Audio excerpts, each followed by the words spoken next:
Olá, pessoal, sejam bem-vindos. Vamos dar início, então, agora ao capítulo da disciplina, no que a gente vai falar sobre o Express. Então, nesse capítulo, basicamente, tudo vai girar em torno aí do Express. A gente vai ver o que é ele. Ele é um framework web, né, igual eu já tinha comentado, para trabalhar aí em cima ali do Node.js, para construção de APIs. A gente vai ver, então, o que ele é, para que ele serve. A gente vai ver vários dos seus componentes. Então, a gente vai ver aí sobre rotas, middlewares, gravação de logs. A gente vai ver várias coisas que a gente consegue fazer utilizando o Express, para tudo culminando no desenvolvimento de APIs, que é o objetivo aí da nossa disciplina. Então, aqui nessa disciplina a gente vai iniciar falando um pouquinho aí sobre instalação, configuração, e vamos já partindo para as partes mais, para falar dos conceitos, as partes os componentes, né, que fazem parte aí do Express como um todo. Então, nessa primeira aula aqui, vamos falar sobre como é feita a instalação e fazer uma breve introdução, né, o que é o Express, e depois mostrar como é que é o processo de instalação dele, que é um processo bem tranquilo. Mas vamos passar aqui para vocês saberem como fazer no computador de vocês. Então, nessa aula, vamos falar aí, primeiramente, sobre a introdução, falando o que é o Express, e depois sobre como que se faz a instalação dele. O Express, então, é um framework web para o Node.js. Então, ele é, como eu estou comentando, né, é um framework web para o Node.js, e esse framework, então, ele é utilizado aí, muito utilizado no mercado, o pessoal realmente gosta bastante dele, é um framework muito popular, e ele facilita bastante aquela parte daquele módulo HTTP que a gente tinha visto. Então, grande da complexidade ali, ele abstrai e dá várias facilidades para o desenvolvedor para que ele consiga fazer o trabalho de uma forma mais fácil, de uma forma mais rápida, que seja mais assertivo ali, que o código fique mais limpo, com que assim depois fique até mais fácil de você evoluir sua aplicação, mantendo tudo muito bem organizado ali, estruturado. É mais fácil depois de 1, 2 anos você conseguir voltar e melhorar seu código, continuar evoluindo ele ali, né? Então, o Express provém então um desenvolvimento de aplicações mais rápido e fácil, ao comparado ao desenvolvimento somente com o Node.js. Então, nada que o Express faz, não é que não seja possível fazer sem ele. Então, tudo que ele faz ali é possível fazer sem ele normalmente com o Node.js. Então, ele não é uma coisa ali essencial para a sua aplicação. O negócio é que ele dá uma vantagem muito grande para você. Ele te dá tantas facilidades que é por isso que ele é muito utilizado aí pelo mercado. É justamente por essas coisas que ele te fornece mais facilmente. Então, no seu site, ele se autodescreve como um framework web rápido, flexível, minimalista para o Node.js. Então, é como se ele se autodescreve aí, né? Então, é um framework exclusivamente aí, né, direcionado para o Node.js. É um framework rápido, que ele se auto-intitula, flexível e minimalista. Então, a gente vai perceber ao longo aí da disciplina que a gente for utilizando esse framework, a gente vai ver que realmente ele é bem simples. Então, não tem muito coisa obscura ali por trás ali, que a gente não... Nada que tudo que você vê ali está bem escrito ali, já fica, só de bater o olho, você já sabe o que aquela parte ali está fazendo. Então, é bem legível, né? O código fica bem legível com ele. Uma outra vantagem do Express é que ele facilita o roteamento da aplicação, baseado nos métodos HTTP e URLs. O que é esse roteamento? Roteamento se refere a como os endpoints respondem às solicitações. Então, uma das grandes vantagens do Express aí é que ele te facilita esse roteamento da sua aplicação. Então, o que é o roteamento? É quando chega uma requisição, por exemplo, chega um GET na URL/clientes. Qual requisição vai tratar? Qual endpoint seu ali que vai tratar? Qual método tem que ser executado quando chegar essa requisição com esse método HTTP? Então, é o Express que vai direcionar isso aí. É o Express, então, que vai falar, não, chegou um GET no /cliente, é essa porção do código aqui que tem que ser executada. Ah, é um post no /cliente, é outra porção do código. Então, você não tem que ficar lá fazendo if, else, nem nada do tipo. Só de você definir, escrever os métodos lá, a gente vai ver como que isso é feito, o Express mesmo já direciona, já faz esse roteamento facilmente para você. Bom, então vamos aqui para o Visual Studio Code para a gente começar a ver na prática aí o Express, né? Então, a primeira coisa que nós vamos fazer é criar aqui um projeto Node para a gente poder instalar o Express. Então, o projeto Node a gente já sabe como é que cria. Vou executar aqui o npm init. Vou colocar o "-y" aqui para já pegar os valores default. Beleza. Agora estou aqui com o meu package.json criado. Para a gente realizar a instalação do Express, a gente tem que executar aqui um npm install express. Então, quando a gente executar isso aqui, o pacote do Express vai vir aqui, vai ficar aqui na parte de dependencies aqui do nosso package.json. Então, olha só, já criaram aqui para a gente uma propriedade chamada dependency no package.json e o Express está aqui com a versão que está sendo utilizada. E aqui, inclusive, já gerou a pasta Node Modules aqui para a gente com as dependências aí do Express. Beleza, então agora o Express já está instalado. Então, vamos agora começar a criar aqui, né? Vamos criar uma rota aí de Hello World para ele. Vou criar aqui um arquivo index.js. E aí, a gente pode importar aqui o Express. Eu já vou, antes disso, eu vou colocar aqui o type módulo aqui dentro do package.json para a gente poder importar naquele novo formato, né?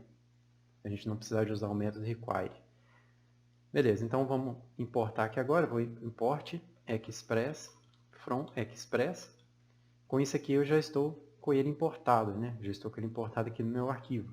Agora eu preciso somente criar uma instância dele. Então como é que a gente cria uma instância? Eu posso criar uma variável qualquer. Eu vou usar aqui o nome app, você poderia pôr outro nome.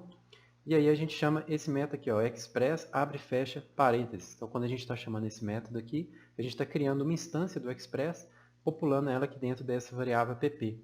E aqui agora dentro da variável app, nós podemos fazer as configurações aqui das rotas, né? Então as rotas basicamente uma forma que qual o caminho que nosso Express vai responder de cada requisição, né? Depois a gente vai ver com detalhes essas configurações de rota. Mas basicamente a gente pode, por exemplo, aqui colocar um ponto .get, aqui vai vir os verbos HTTP, né? A gente poderia aqui colocar um post, um get, um delete. Vou criar aqui uma rota no get, na raiz, então, ou seja, quando chegar lá no nosso endpoint, nossa API, né? Por exemplo, localhost 3000, por exemplo, que eu vou colocar a porta. Se a requisição chegar um get na raiz dessa requisição, dessa URL, ele vai ser redirecionado para aqui. Então, você coloca aqui primeiro o método, né? Então, aqui no caso o get, o endereço, que vai ser a raiz, né? E aqui a gente coloca uma callback. Essa callback vai ser executada quando esse caminho for atingido, quando essa rota for atingida. Então aqui a gente tem aqui o REC e o REST, assim como a gente tinha lá no módulo HTTP, lembra que a gente tinha visto que tinha esses dois parâmetros aqui, né? O objeto da requisição, que vem os dados do usuário, né? Tudo que o usuário tiver feito na requisição vai vir aqui, e da resposta também. É o que você vai responder para o usuário, fica aqui nesse objeto.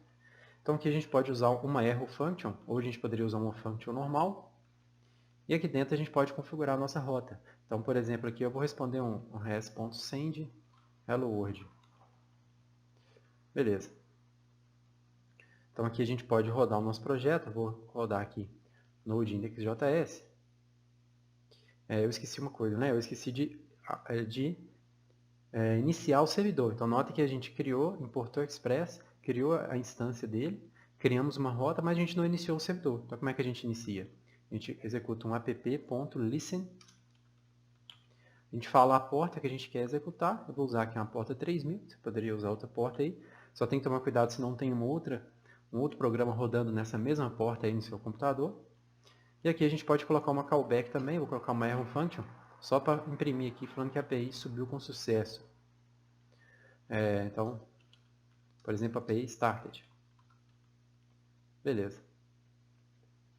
Então vamos executar aqui. Nota que antes eu tinha executado e ele já tinha interrompido a execução, né? Vou executar de novo e agora a execução já ficou travada aqui, ó, ou seja, nossa API está rodando e ele já está aguardando as requisições. Então vou abrir aqui o browser para a gente fazer uma requisição GET aqui nesse localhost 3000 para a gente ver o que responde.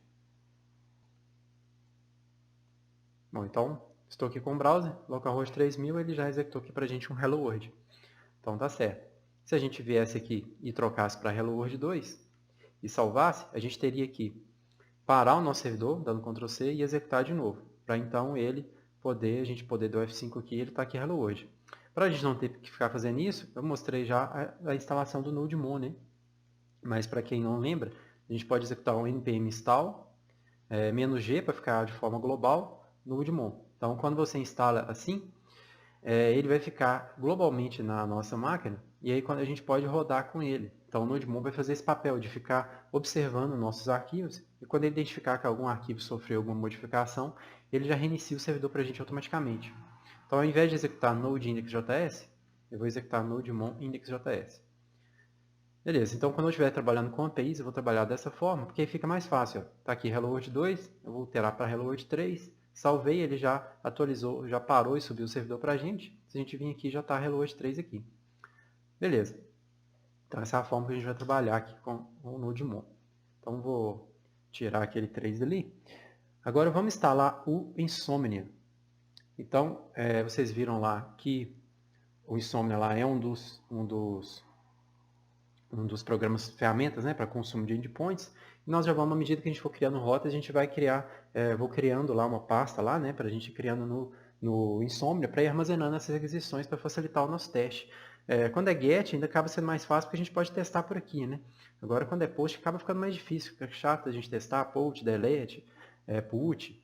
Então, o Insomnia aí, ou uma outra ferramenta qualquer, vocês fiquem à vontade para usar qualquer outra. Pode usar o Postman, por exemplo, que é bem famoso também.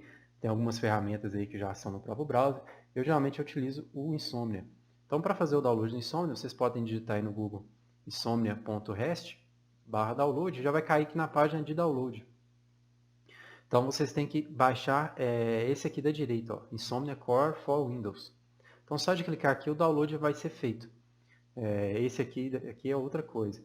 Você vai usar esse aqui, ó, Insomnia Core. Então você clica aqui e já faz o download. Eu já tinha feito o download, vou pegar o executável aqui para a gente instalar. Então você pode pegar o executável que você baixou, clicar nele 2 vezes, ele não pergunta nada. Ele vai só abrir uma telinha roxa, que vai estar instalando, você não tem que clicar em nada. E aí depois que essa telinha roxa terminar, ele já está aqui instalado. Então esse vai ser o nosso Insomnia. Então vamos criar aqui uma pasta. HelloWorld, para a gente colocar essas requisições aqui desta aula. Eu vou clicar aqui dentro, ó, e adicionar uma requisição. Então esse aqui é raiz, né? A gente está entrando. E aqui pode ser post mesmo. Beleza, aqui o endereço você pode colocar http localhost 3000, né? Que é o endereço que a gente colocou. A gente está usando localhost porque a gente está rodando localmente.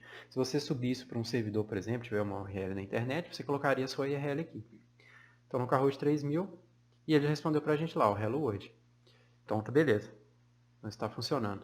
Vamos criar um post agora, só para a gente ver a diferença aqui.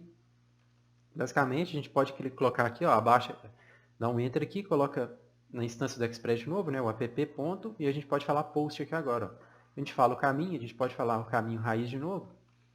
A gente também pega aqui os objetos da requisição e de resposta, cria callback e responde aqui também Hello World Post. A gente pode salvar e a gente vai aqui de novo no Insomnia. Vamos criar um outro endpoint aqui, ó, na raiz de novo, só que agora aqui na direita a gente vai selecionar Post. E por enquanto não vamos mandar body nenhum, vamos só ver a requisição chegando, depois lá a gente estuda melhor, com calma, como é que a gente pega os parâmetros. Vamos aqui, localhost body, localhost 3000, né? Então, hello world post. Então, ok, ele veio aqui e atingiu essa requisição aqui para a gente.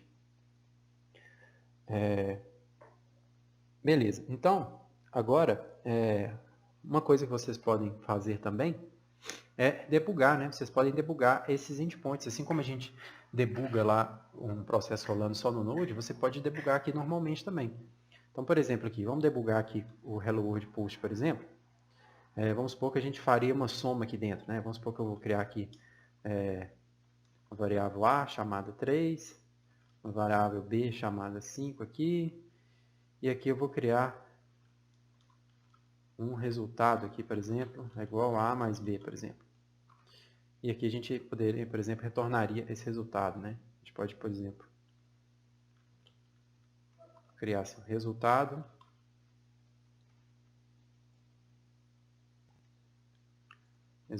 dois pontos, e aqui a gente pode concatenar aqui o resultado, por exemplo. Vamos ver o que ele vai fazer aqui. Vamos ver aqui, executar de novo. Beleza, resultado 8. Ok. Se a gente quisesse debugar esse processo aqui, a gente pode clicar aqui, pôr o breakpoint. Então, quando ele atingir aqui, ele vai parar. Só que aí a gente tem que matar isso aqui, ó. A gente vai ter que matar essa execução para a gente poder executar debugando, né? E aí a gente pode clicar aqui nessa setinha aqui, Run. E aí a gente vai aqui, ó, Run and Debug, né? A gente pode aqui, por exemplo, escolher Node. E beleza, ele vai estar rodando com o Node para a gente. E aí a gente pode vir aqui, ó, executar. quando a gente executar, ó, o endpoint já caiu lá dentro. Ó. Então aqui a gente aperta aqui, ó, o Step Over. Os atalhos de vocês podem ser diferentes aqui do meu. Esses atalhos aqui, F6, F5, aqui eu que configurei para usar os mesmos do Eclipse, né? Vocês podem usar o nativo aí, caso vocês não conheçam. Então, o F6, eles vai sendo o próximo passo, né? Então, toda vez que eu apertar F6, ele vai passar para o próximo passo. A gente passa o mouse aqui na variável, a gente vê o resultado dela, né? Vê o valor dela. E aqui na esquerda também, ó, aqui nessa parte local aqui, ó, ele mostra também as variáveis. Então, à medida que a gente vai apertando F6, ele vai mostrando aqui o resultado para a gente. Então, por exemplo, 8 e tudo mais. Quando a gente quer sair da execução, a gente pode dar um continue. E a gente pode ter vários breakpoints, né, no nosso código. Não precisa ter só um, não. Então, se você dá um continue e tem um outro breakpoint, ele vai cair no outro. Vamos só mostrar a diferença aqui dessa função step_into. Então, vamos parar aqui o debug. A gente poderia ter, por exemplo, uma função aqui chamada, por exemplo, vamos criar aqui uma function soma, por exemplo. E ela receberia duas variáveis e retornaria o resultado. Então, vamos supor que a gente vai criar aqui fonte soma é igual a mais b, fonte resultado, por exemplo, e a gente retorna o resultado. Então, a gente criou uma funçãozinha, e aqui, ao invés de chamar aqui, nós vamos chamar aqui, ó, soma, e a gente passa a mais b. Então, como se a gente tivesse jogado essa operação em uma outra função. Só para a gente testar aqui. Vamos debugar de novo? A gente ver como é que funciona aqui. Então, eu vou aqui executar aqui no Insomnia. Executei. Ele já caiu aqui. Então, vamos debugando lá. Ó. Step over, step over, step over. Olha, ele passou e já trouxe o resultado para a gente, só que ele não entrou aqui dentro, né? Então, como é que a gente faria para entrar aqui dentro? A gente pode dar aqui continue para ele sair fora. Vamos executar de novo. Então, tem duas formas, né? Ou a gente coloca aqui, a gente pode colocar um breakpoint aqui dentro. Então, a gente vai dando lá step over, step over, step over. Aí ele entrou, porque a gente tem um breakpoint lá dentro, ó. E aqui a gente consegue ver o valor do resultado, a gente consegue vendo como é que está atuando. Aí a gente pode dar um continue para sair. Ou, por exemplo, também, vamos supor que você não quer passar por todas essas linhas. Você já pode dar um continue aqui de uma vez, ó. Ele já pula lá para o próximo breakpoint. Então, se não entrasse aqui, ele nem passaria aqui, né? Beleza. Hoje também tem uma alternativa, que vamos tentar aqui. A gente pode tirar esse breakpoint aqui. Vamos executar aqui. Então, vamos lá, a gente está dando step over. Aí na hora que chegou aqui, ó, eu vou executar esse aqui para a gente ver o que vai acontecer. Step into. Então, quando eu executei o step into, ele entrou dentro da função, né? Então, mesmo que eu não tinha breakpoint lá dentro, ele viu que isso aqui era uma função, eu dei um step into, o processo de debug passou para dentro da função, para a gente poder ver o que está acontecendo lá dentro. E aí eu posso continuar aqui com o step over, ele continua lá dentro. Ó. A gente consegue vendo o que está acontecendo, para onde ele está passando. A gente dá F6, aí ele volta lá para cima onde que ele estava e continua. Beleza, então basicamente são esses formatos aqui. Se você quiser também, se você trocar alguma coisa, por exemplo, resultado 2. Você salvou, você não quer parar aqui o processo, clicar de novo. Você pode vir aqui, ó, restart. Então automaticamente ele já vai parar o processo, ó, e subir de novo. Então já agiliza um pouquinho a nossa vida, né? A gente pode vir aqui executar e aqui já vai estar o resultado 2, já vai sair aqui, né? Ó, resultado 2 que a gente tinha mudado. Então essas são as formas de debugar, então é muito útil aí esse processo de debug.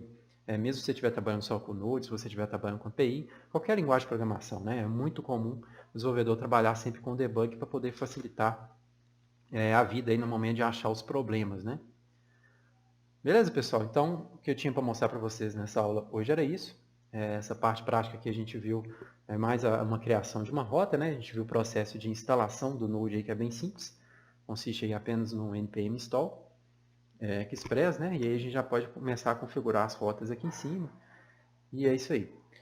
Então, na próxima aula a gente continua aí com o estudo das rotas. Beleza, pessoal? Então, abraço e até a próxima aula.